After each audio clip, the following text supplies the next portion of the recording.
Break news చూస్తున్నాం. భద్రాద్రి కొత్తగూడెం పోలీసుల ముందు 64 మంది మావోయిస్టులు లొంగిపోయారు. లొంగిపోయిన మావోయిస్టులు బీజాపూర్ జిల్లా, సుక్మా జిల్లాల సభ్యులుగా తెలిపారు పోలీసులు. ఆపరేషన్ చేయూత కార్యక్రమంలో భాగంగా multi zone IGP Chandrashekar Reddy ఎదుట లొంగిపోయారు మావోయిస్టులు. వీరందరికీ 25,000 నగదును బహుకరించనున్నట్లు తెలిపారు ఐజీపీ. అలాగే గత 3 నెలల్లో 122 మంది మావోయిస్టులు సభ్యులు లొంగిపోయారని చెప్పారు. అజ్ఞాతాన్ని వీడి జనజీవన స్రవంతిలోకి వచ్చి ప్రభుత్వ సహాయాన్ని పొందాలని చంద్రశేఖర్ రెడ్డి తెలిపారు. ఈరోజు చాలా ఇంపార్టెంట్ డే మాకు. అంటే ఈరోజు మావోయిస్టు ఉద్యమాన్ని వదిలేసి మొత్తం 64 మంది వివిధ హోదాల్లో పనిచేస్తున్న 64 మంది సభ్యులు, మావోయిస్టు పార్టీ సభ్యులు ఈరోజు పార్టీని వదిలేసి ఈరోజు జనజీవన స్రవంతిలో కలవడానికి వచ్చారు. వారందరికీ మా పోలీస్ శాఖ తరఫున హృదయపూర్వకంగా స్వాగతం పలుకుతున్నాము. వారు గత కొన్ని సంవత్సరాలుగా ఈ మావోయిస్టు ఉద్యమంలో పాల్గొంటున్నారు. వీరు ముఖ్యంగా ఈ ఛత్తీస్గఢ్ రాష్ట్రంలో ఈ సరిహద్దుగా అంటే తెలంగాణ రాష్ట్రానికి సమీపంలో. భద్రాద్రి కొత్తగూడెం పోలీసుల ముందు 64 మంది మావోయిస్టులు లొంగిపోయారు. లొంగిపోయిన మావోయిస్టులు బీజాపూర్ జిల్లా, సుక్మా జిల్లాల సభ్యులుగా తెలిపారు పోలీసులు. ఆపరేషన్ చేయూత కార్యక్రమంలో భాగంగా multi zone IGP Chandrashekar Reddy ఎదుట లొంగిపోయారు మావోయిస్టులు. వీరందరికీ 25,000 నగదును బహుకరించనున్నట్లు తెలిపారు ఐజీపీ. గత 3 నెలల్లో 122 మంది మావోయిస్టు సభ్యులు లొంగిపోయారని చెప్పారు. అజ్ఞాతాన్ని వీడి జనజీవన స్రవంతిలోకి వచ్చి ప్రభుత్వ సహాయాన్ని పొందాలని చంద్రశేఖర్ రెడ్డి తెలిపారు. దీనిపై మరిన్ని అప్డేట్స్ మా న్యూస్ కరెస్పాండెంట్ నవీన్ మరిన్ని అప్డేట్స్ అందిస్తారు. నవీన్.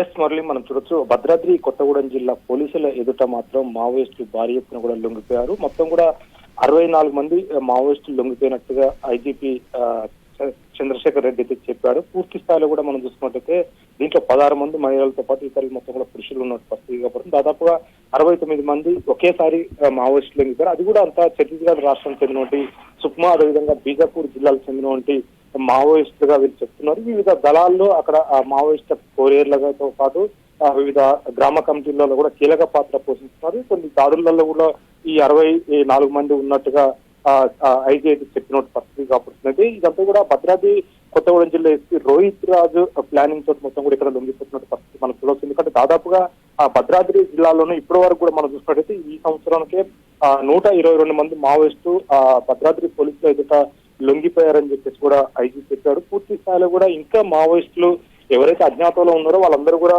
వచ్చి లొంగిపోతే వాళ్ళకి కావాల్సినటువంటి పునరావాసం ఏది కావాలనేది ప్రభుత్వం నుంచి చేయూత కార్యక్రమం ఇస్తామని చెప్పేసి కూడా చెప్తున్నారు. అయితే ఈ ప్రోగ్రామ్ పేరు మనం చూసుకున్నట్టయితే ఆపరేషన్ చేయూత అనే కార్యక్రమం పెట్టారు. పూర్తి స్థాయిలో కూడా వాళ్ళ మీద ఎలాంటి కేసులు ఉన్నా సరే, గతంలో మావోయిస్టులుగా వాళ్ళు ఉన్నప్పుడు వాళ్ళ మీద ఉన్నటువంటి రకరకాల కేసులు, విధ్వంసాలు కానివ్వండి, లేదంటే మందు పాత్రలు పేర్చి బ్లాస్టింగ్ చేసిన దాంట్లో కానివ్వండి, ఎన్కౌంటర్ లో పోలీసులను చంపినటువంటి కేసులు కానీ ఏదున్నా సరే కేసులు మొత్తం కూడా మార్పు చేస్తాం. అంతేకాకుండా వాళ్ళకి పూర్తి స్థాయిలో జనజీవనంలో ఉండడం కోసం, అదేవిధంగా వాళ్ళకి కావాల్సినటువంటి ప్రభుత్వం నుంచి వచ్చేటువంటి ఏదైతే బెనిఫిట్స్ ఉన్నాయో అవన్నీ కూడా ఇప్పిస్తామని కూడా చెప్తున్నారు.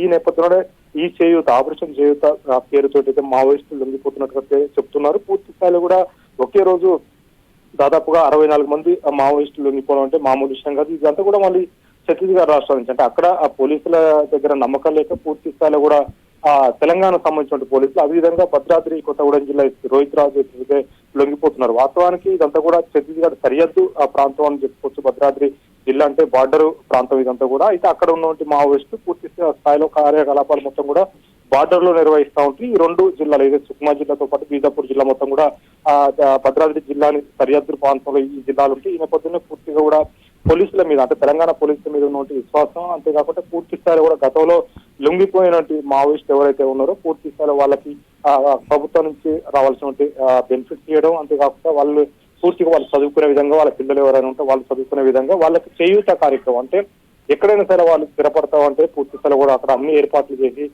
ప్రభుత్వానికి సంబంధించినటువంటి జాగ్రత్త ఉన్న అవి ఇవ్వడం, అంతేకాకుండా వాళ్ళకి కావాల్సినటువంటి ఏ పనులు చేస్తే ఆ పనులలో వాళ్ళు పెట్టించినట్టు పరిస్థితి కాబట్టి నేపథ్యంలో మావోయిస్టు భారీ ఎత్తున కూడా ఇక్కడ లొంగిపోతున్నారని చెప్పేసి కూడా multi zone IGP Chandrashekar Reddy అయితే చెప్పినట్టు పరిస్థితిగా పడుతుంది. ఎందుకంటే దాదాపుగా ఈ 3 నెలల వ్యవధిలోనే పూర్తి స్థాయిలో కూడా 122 మంది మావోయిస్టు భద్రాద్రి జిల్లా పోలీసులు ఎదుట లొంగిపోయారని చెప్పేసి చెప్తున్నారు. ఇంకా ఎవరైనా సరే వచ్చి స్వచ్ఛందంగా లొంగిపోయే వాళ్ళంటే ఖచ్చితంగా వచ్చి లొంగిపోవాలని చెప్పేసి కూడా పిలుపునిచ్చారు. అంతేకాకుండా కీలక నేతలకి, అంటే తెలంగాణ తెలంగాణతో పాటు అదేవిధంగా ఆంధ్రప్రదేశ్ లోని కీలక తెలుగు నేతలు మొత్తం కూడా ఛత్తీస్గఢ్ వైపే ఉన్నారు. వాళ్ళంతా కూడా కేంద్ర కమిటీలతో పాటు వివిధ రాష్ట్ర కమిటీలో కీలక పాత్ర బాధ్యతలుగా ఉన్న పరిస్థితి కాబట్టి వాళ్ళందరినీ కూడా లొంగిపోవాలని చెప్పేసి కూడా ఐజీ చెప్తున్నాడు. పూర్తి స్థాయిలో కూడా వాళ్ళకి కావాల్సిన ఏదైనా బెనిఫిట్స్ ఇస్తాం, అంతేకాకుండా పాత కేసులు ఏదన్నా కూడా మొత్తం కూడా మాఫీ చేస్తామని చెప్పేసి కూడా చెప్తున్నారు. ఎందుకంటే ఆ కేంద్ర ప్రభుత్వం 2026 కల్లా పూర్తి స్థాయిలో కూడా నక్సలిజం లేకుండా ఛత్తీస్గఢ్ లో కాపాడు ఇతర రాష్ట్రాల్లో అంటే నక్సల్స్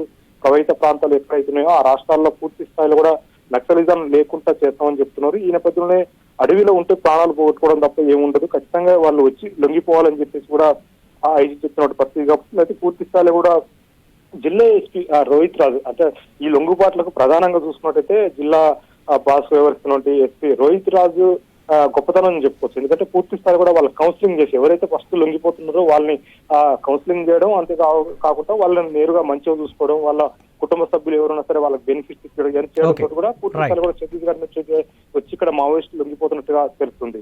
రైట్.